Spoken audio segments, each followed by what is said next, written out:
Pasinaonku ing desa. Anggitanipun Ibu Dwi Puspita Ningrum.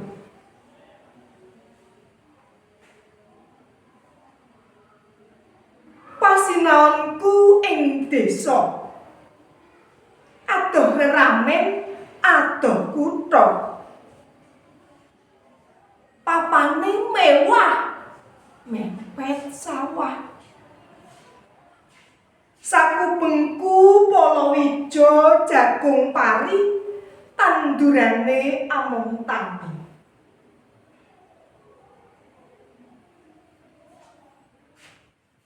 Pinggir dalan cedhak pasar, sing liwat dudu Fortuner, nanging dokar.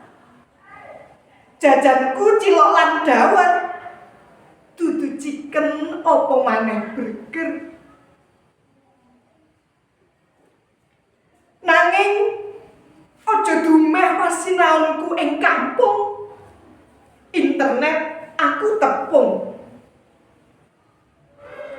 Ngugemi tata krama lan srawung.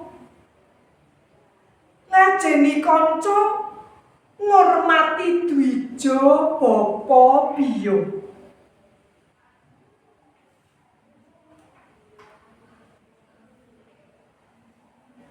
Sinau ing desa utawa ing kutha tinemu padha.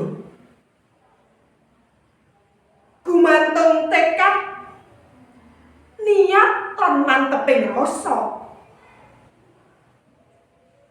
Greget sengkut anggone upaya utawa kendho dateng duwe ancas kang cetha. Ngudi ngelmu najan rekoso, ngupaya marga tumuju mulya.